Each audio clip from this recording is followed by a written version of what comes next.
Thoughts on the readings for May: Deuteronomy 22, Song of Solomon 2, Acts 14:15. Deuteronomy 22 tells of various laws that the Almighty gave to His people. Verses 1 to 12 speaks of regulations about care for animals, instructions on acceptable and unacceptable clothing, and the construction of houses. These verses also describe rules for sowing crops and of clothing manufacturing. These regulations had health benefits, but were principally given to teach God's principles for living. Compassion and care for animals is highlighted by these verses. Another lesson is that the house of the Lord's people was patterned on the altar of incense. Each of them is to be a house of prayer. A further principle being stressed is the need for holiness among the people of God. Verses 13 to 30 revolve around sexual purity in the bodies of the holy nation. The need to live like the children of the omnipotent Creator, as those whose actions show them as those called to holiness by the Sovereign of the earth. The instructions compass a valuing of pureness and dedication to chastity prior to marriage. They deal with the proper and respectful behavior between males and females. The verses speak of making amends for wrong actions, particularly of men towards women. The chapter concludes with the sanctity of marriage and an understanding of respect for the Lord's institution of marriage. Song of Solomon, chapter 2, verse 1 concludes the bride's description in the previous chapter, by this time speaking of her own beauty and comparing herself with the rose of Sharon. Verse 2 of chapter 2 is her groom's response, in which he declares that she is beyond comparing to other women. Her beauty is indescribable, like that of the lily. From verses 3 to 17 she joys in her beloved and anticipates wonderful times with him. The apple tree is a great symbol for the sweetness of love.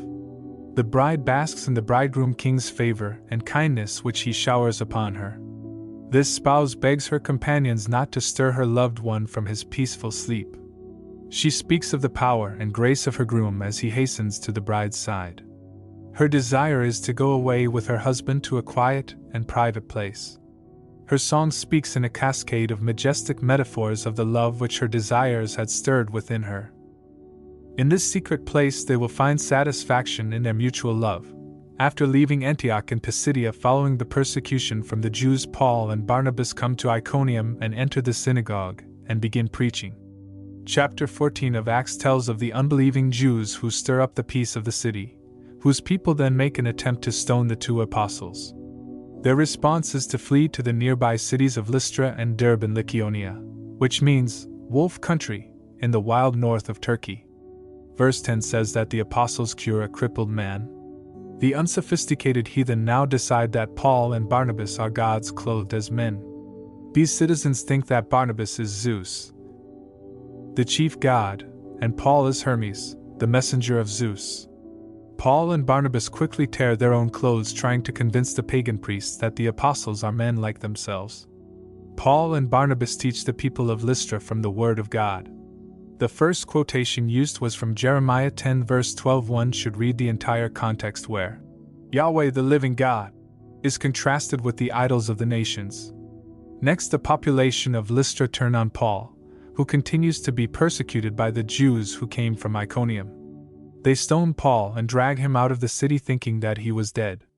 Paul writes on this in 2 Timothy 3, and I believe he also alludes to it in 2 Corinthians 1 verse 8 to 10, which seems to imply that he was in fact resurrected at that time. Did Paul avoid these vicious foes? No. He stands again and walks back into Lystra. What a witness this is to the power of God. The next day the apostles continue to travel to Derbe. These cities are part of Galatia. The apostle Paul would later write a letter to the Galatians. Shortly after the events we have read, Paul and Barnabas revisit those believers and tell them, 14:22, that it would be with great pressures on believers that God would bring them into His kingdom. Paul's personal example strongly bore witness to that. The apostles make administrative arrangements in the communities of the believers and return to Antioch in Syria, from where the first missionary journey had started. There they rejoice with their home ecclesia about what God had accomplished through them. Chapter 15 commences by telling us that the apostles, Paul and Barnabas, had not been with their home ecclesia for very long before believers from Jerusalem come to Antioch in Syria seeking to enforce Jewish customs on these newly baptized converts.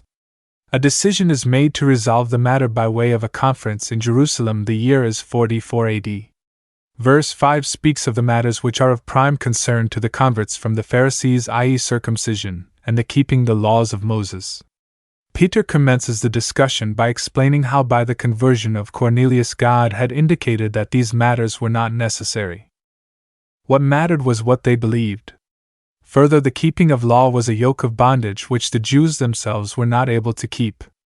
Paul and Barnabas speak next and describe how the miracles and signs God did through those apostles was evidence of God's acceptance of Gentiles, who he would save by his grace. James, the Lord's half-brother, who had acted as chairman of the conference, summarizes the outcomes in verses 13 to 21. He adds many supporting scriptures in his summary. The conference, writes a letter, the contents of which we are told in verses 22 to 35. Only 4 binding essentials were to be required of Gentile believers, and these were mostly moral behaviors and an attempt not to offend Jewish believers. 2 representatives from Jerusalem, Judas and Silas, are chosen to accompany Paul and Barnabas with the circular letter to Gentile converts, which was to begin its journey at Antioch. The chapter concludes with a sad rift between Barnabas and Paul over the matter of whether Barnabas' nephew John Mark should accompany them in this task. The result is that Barnabas takes Mark with him and goes to Cyprus, while Paul travels with Silas throughout Syria and Cilicia.